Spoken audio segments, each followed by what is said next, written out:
예, 반갑습니다. 아주 머리띠를 붉은 동해의 모습을 보니까 제가 등달아서 힘이 납니다.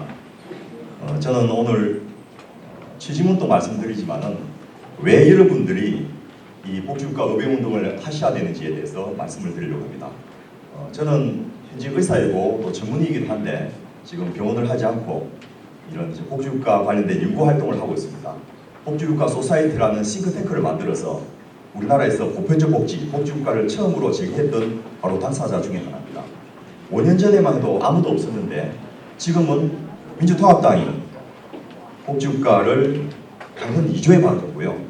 새누리당이 당헌 1조에 보편적 복지를 지향하는 복지국가를 명기를 했습니다.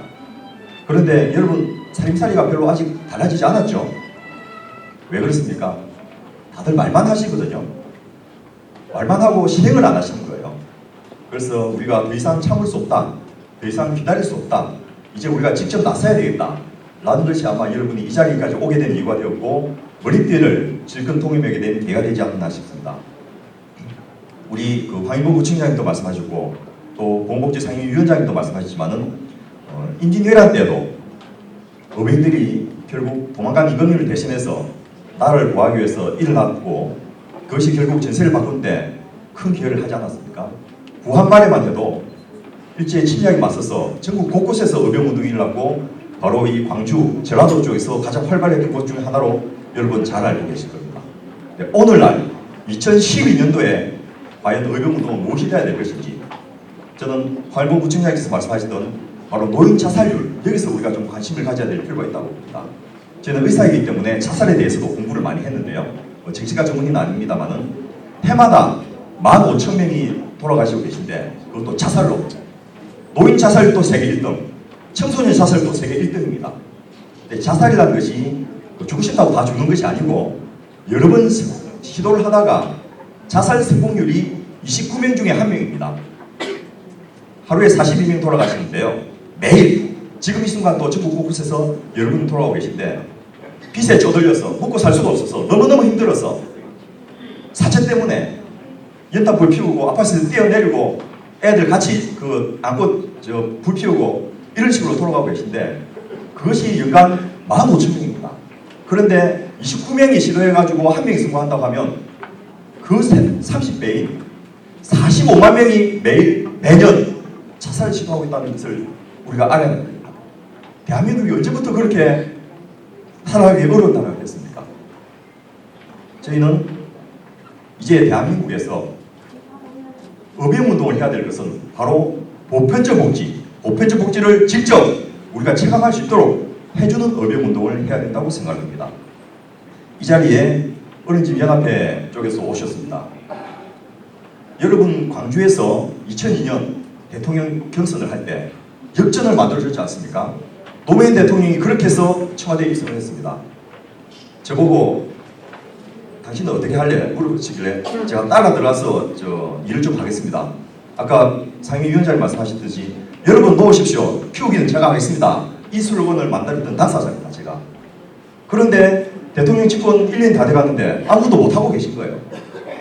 탄핵 때문에 밀려나고 국회가 시원찮고 그래서 저희가 우선 제가 만들었던 약속이라도 저는 지켜야 되겠습니다. 라고 해서 무상보육에 대한 준비를 시작했습니다. 그때 당시에 보건복지부, 교육부, 노동부, 행정자치부 4개 부처 총 예산이 1,760억 원밖에 안 됐습니다. 보육과 유아교육 관련된 예산이. 그것을 저희가 국공립 어린이집만 지원하는 예산을 국공립이든 민간이든 어린이가 가는 곳은 누구나 지급해야 된다. 시설별 지원을 아동별 지원으로 바꿨습니다. 그리고 택도 없이 싼 이 보육 관련된 비용, 예를 들어서 그 당시에 보육교사 임금비가 67만 원밖에 안 됐어요. 평균적으로. 대통령 보고를 만들었습니다. 6개월을 집에 가지 않고 전 12개 부처를 설득을 했습니다. 8,000페이지 보고서를 만들고 그것을 부처 협의를 해서 72페이지를 줄였습니다. 그러고 나서 어떻게 됐죠? 지금 올해 보육 관련된 예산이 8조 1,260억 원이 넘습니다. 애니팅방 노무현 해서 MB가 지원하고 나서 노무현 시대 때에서는 모조리 까뒤집었는데 보육 부분은 손도 못 대지 못하고 그 당시 못했던 것을 그대로 진행을 더 했습니다. 해마다 50%씩 계속 예산을 증액을 했습니다. 1760억 원의 예산이 8조가 넘게 됐습니다. 저는 아찔합니다. 우리가 만일 그거라도 하지 않았으면 22조 4천억에 4대강 개발에 쏟아부어 들어갈 것이고 92조 원의 부자 감세에 다 날아가 버렸을 건데 그나마도 8조는 우리가 그치지 않았나 이런 생각을 해봅니다.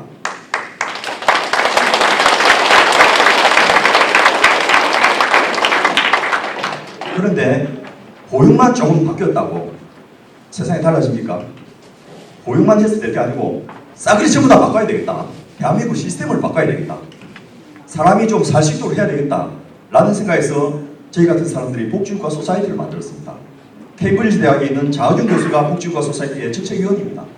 우리나라에서 제일 똑똑하다고 자부하는 사람들, 영국 유학, 미국 유학, 프랑스 유학, 독일 유학 갔다 온 박사들이 공부만 잘하는 것이 아니고 정말 나라를 위한 국구의 일념이 있는 그런 실력 있는 사람들이 90여 명이 모여가지고 정책을 개발했습니다. 그것이 바로 여러분이 지금 들고 계신 아동수당, 기초노령금 인상, 건강보험 하나로 이런 정책들입니다. 왜 그것을 해야 되는지를 제가 말씀을 드리고자 합니다. 그냥 우리가 좀 더 잘 살기 위해서, 좀 더 생활에 도움을 받기 위해서 그런 정도가 아니고 대한민국 경제가 지속적으로 발전하기 위해서 우리는 이것을 해야만 한다는 말씀을 드리고 있습니다. 여러분, 지난 6.2 지방선거 때 무엇이 이슈가 되었죠? 무상급식 아닙니까? 부자든 가난한 사람이든 상관없이 우리 아이들에게 좀 더 좋은 음식을 먹이자. 소득계층별 차등 없이 똑같이 먹이자. 이렇게 해서 시작된 무상급식은 물론 아버지 소득 증명원 그 지역 건강보험공단 지사에서 떼어가지고 제출하는 거 학생도 싫고 학부모도 싫고 선생님도 싫고 또 우리 애들에게 좋은 거 먹여야 되고 있고 이런 것도 있지만은 제일 큰 것은 매달 나가는 5만 내지 10만 원의 급식 비용 이것도 생활에 부담이 되는 거예요.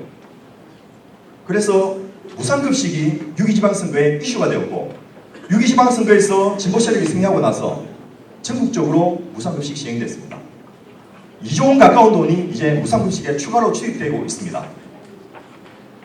무상급식이 시행되고 난 2011년 1, 4분기 소비자 물가지수가 0.33%가 떨어졌습니다. 배추국장, 무과장 이렇게 공무원들 족쳐가면서 잡아올라는 물가가 꼼짝을 하지 않고 있다가 무상급식 시행하고 나서 0.34% 떨어졌는데요. 올해 2012년 1, 4분기 한국은행에서 발표한 자료를 가지고 기획재정부 장관이 자랑스럽게 발표했습니다. 증년 동월 대비로 2.6%로 물가 인상이 억제되었다. 그런데 그 밑에 보시면 정부의 정책 중에서 가장 컸던 것이 전 아동들에 대한 무상 보육 때문에 0.4%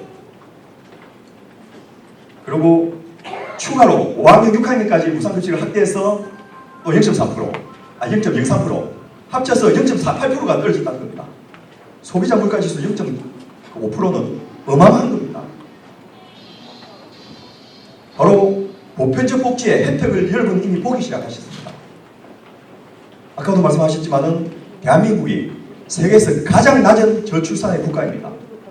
그런데 아이들을 키우는데 돈이 없다고 보육도 제대로 안 해주면서 선생님들 이제 보편적 보육 시스템을 통해서 조금은 나아졌는데요. 8시간 근무로 97만원, 10시간 연장 근무해서 120만원 겨우 받아갑니다. 이렇게 해갖고 어떻게 애들 제대로 봐주겠습니까? 8시간 근무로 120만원 내지 150만원, 10시간 하면 150 내지 180만원을 가져가야지 좋은 선생님들이 올 수가 있습니다. 우리 애들 제대로 봐주세요.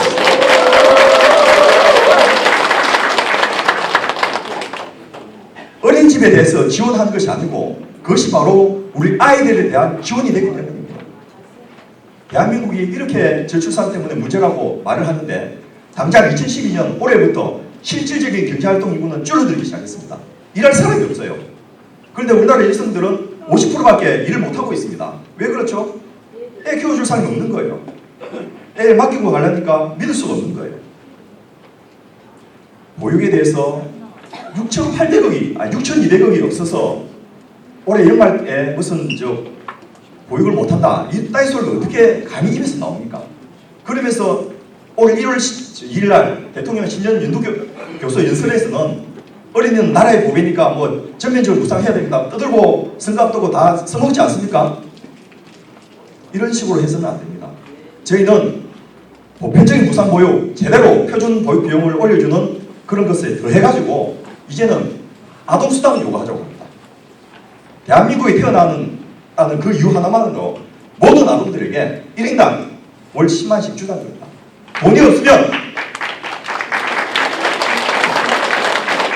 돈이 없으면 2013년 1월 1일부터 태어난 애들한테 줘도 됩니다.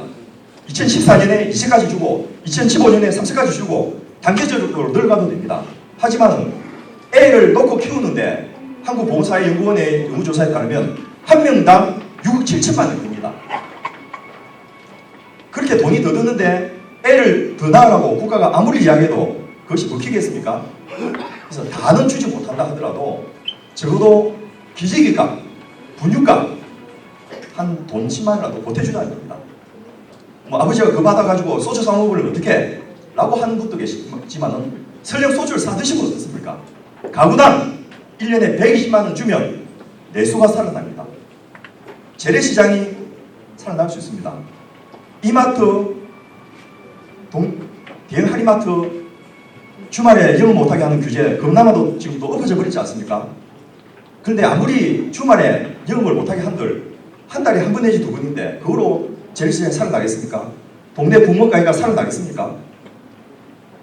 전체 근로자 중에서 30%가 자영업에 종사합니다. 세계 모든 나라는 10% 내지 15%밖에 안 하는데 한국은 왜 30%나 자영업을 합니까? 먹고 살기 없기 때문에 그렇습니다. 자영업을 하지 않아도 먹고 살 수 있도록 좋은 일자리를 많이 만드는 것과 동시에 자영업자들이 살 수 있게 하려면 내수가 살아나야 됩니다. 아동수당 10만원씩 드리면 그 돈 동네 구멍가게 이용한 데 쓰시고요. 재래시장 활용한 데 쓸 수가 있습니다. 그보다 더 효과 있는 정책이 뭔지 아십니까? 기초노령연금입니다. 기초노령연금 앞에서도 말씀하셨지만은 요즘 껌 한 통에 300원 내지 500원 합니다. 하루에 껌 한 통씩 사 먹으면 이 기초노령연금 9만 2천 원 다 받는 사람도 몇 명 안 되지만은 평균 지급액이 7만 2천 원으로 7만 4천 원을 제가 알고 있는데요. 껌값도 안 되는 겁니다. 그런데 이거 2배로 늘리면 지금 소득계층 70%까지 지급한테 4조 나갔는데요. 다시 4조만 더 드리면 국민들이 어르신들이 전국에 있는 550만의 어르신들이 평생을 대한민국의 발전을 위해서 중동에서부터 이 들판 한가운데부터 건설 현장에서부터 온갖 고생을 하면서 대한민국을 이끌어 나온 그분들이 집에서 전대받고 눈치 보면서 살지 않아도 된다는 겁니다. 550만 어르신들의 75%가 자기 개인 소득이 하나도 없습니다. 550만 노인 중에 50%가 최저임금선 이하의 소득으로 살아가고 계십니다. 이 어른들을 그렇게 만들어서 이 나라가 제대로 되겠습니까? 거꾸로 이 어르신들이 다시 한번 경제성장의 동력이 되려면 기초노령연금을 외국같이 스웨덴 한 달에 180만 원 줍니다. 국민소득 5만 불이니까 180만 원 주는데 우리는 2만 5천 불이잖아요. 그러면 반이 90만 원 줘야죠. 근데 90만 원까지가 너무 힘들면 우선 18만 원이라도 주자는 겁니다. 지금보다 딱 2배만 이상 합시다.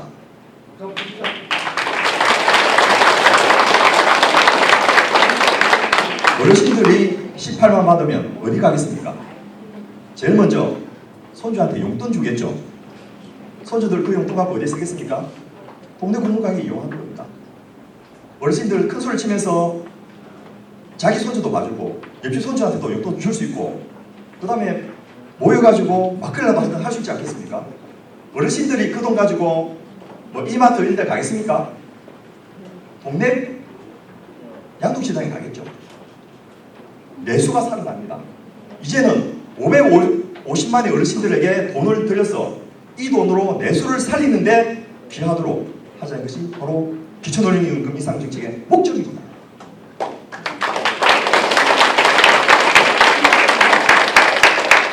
저희는 또한 여기 어케티브에 쓴 것 중에서 모든 의료비를 국민건강보험 하나로 해결하자는 공약도 있습니다. 뭐냐? 지금은 우리나라가 건강보험이 미국의 오바마 대통령도 불허하는 굉장히 좋은 건강보험인데 아직도 보장률이 62%밖에 안 됩니다. 불안하거든요. 그래서 민간보험을 들고 있는데 1인당 국민건강보험은 평균적으로 33,000 정도 내고 있고요. 민간보험은 1인당 10만 정도 됩니다. 전체 국민의 78%가 민간보험 가입하고 있습니다. 그래서 저희는 1인당 11,000원, 가구당 한 33,000 정도, 자기가 현재 내는 것에 30% 정도씩만 더 내자. 그러면 1인당 10만원, 가구당 24만원씩 내는 민간보험 들지 않아도 된다. 그럼 이미 지금 들어놓은 것은 갈아타기 하면 된다. 아니면 다 먹어도 상관없다. 왜냐하면 중병이 걸리면 건강보험에서 다 해줄 거기 때문에. 이 아동수당 정책 하나가 1년에 국민에게 3조 6천억 돌려드립니다. 기초노령연금 이 정책 하나가 8조 3천억을 돌려드립니다. 그런데 건강보험 하나로 이 정책은 국민에게 42조 원을 돌려주는 정책입니다.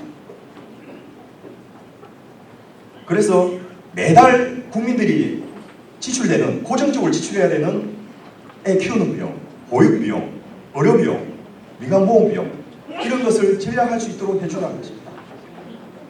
그런데 지난 4.1 총선을 여러분 생각해 보시죠. 도대체 6천 8천억이 넘는 엄청난 돈을 들여서 치른 선거에서 우리는 뭘 얻었습니까? 6.2 지방선거 때보다도 더 아무것도 못 얻었어요. 어수수 몇 개 더 차지했다고? 그것이 여러분의 성과입니까? 여러분 살림살이가 좀 나아졌습니까? 별로 다르지 않지 않습니까?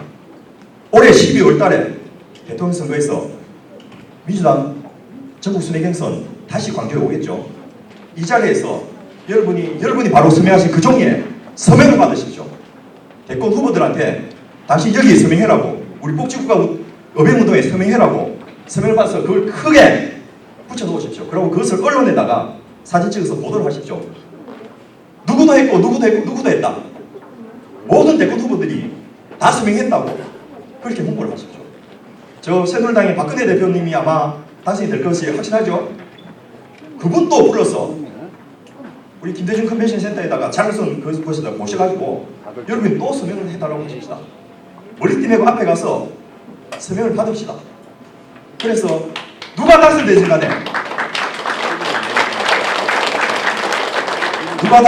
간에 무상보육, 아동수당, 건강보험 하나로 기초노령연금 2배 이상 무조건 되도록 만드는 것, 그것이 바로 여러분이 지금 시행하시고자 하는 복지국가 어병운동. 자랑스럽지 않습니까? 될 것 같지 않습니까?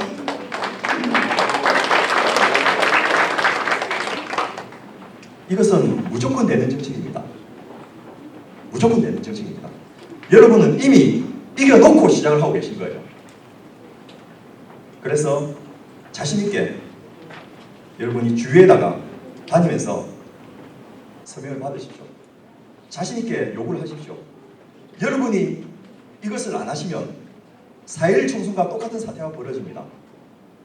대통령 선거 공식적으로 선거 비용만 1조 원 가까이 들어갑니다. 국민 세금을 1조 원 써놓고 여러분 살림살이는 하나도 달라질 게 없는, 그런 남는 것이 없는 장사가 되어버립니다. 이 장사가 해마다 우리 아이들에게 3조 6천씩 주는 장사, 우리 어르신들에게 8조 원씩 주는 장사, 내 삶에서 41조 원을 내지 않아도 되도록 하는 장사. 구체적으로 매달 내는, 여러분 생각해 보십시오. 우리 가계비에서 삼성생명이 내가 얼마나 내는지, 대한생명이 얼마나 내는지, 그것도 들지 않는 세상, 그런 것을 만들어서 다만 5만원, 10만원, 20만원, 30만원이라도 좀 절약하게 해주면 살림살이 조금씩 나아지지 않겠습니까?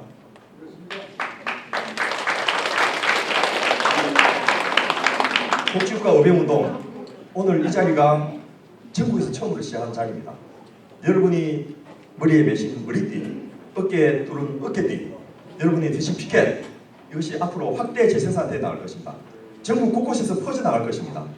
광주가 민주화운동의 표시로서 대한민국의 민주주의를 만들어내듯이 이제 광주가 복지국가 운동의 표시로서 대한민국을 복지국가를 만드는데 첫 발을 내딛은 것이라고 저는 생각합니다.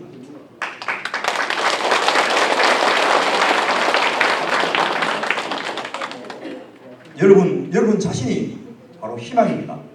여러분이 오늘 시작하신 이 의병운동은 우리 선조들이 임진왜란을 당해서 어마어마하게 몰려들어오는 저 일본군과 맞설 때의 그 황당함과 두려움, 또 구한 말에 어마어마한 70 무기를 무장한 그런 외국 군대들과 맞설 때 그 두려움, 그런 것보다는 훨씬 여러분 맞선 적들이 가볍지 않습니까? 훨씬 성공할 가능성이 많은 싸움이거든요. 황토현에 뿌려지던 그런 피들이 면면이 이어져 와서 오늘 이 자리에 저는 승계가 됐다고 생각합니다. 오늘 여러분께서 처음 출발하시는 복주가 운동, 복주가 의병운동 기필코 성공할 것이라는 것을 제가 자신 있게 말씀드리면서 이상 마치겠습니다. 감사합니다.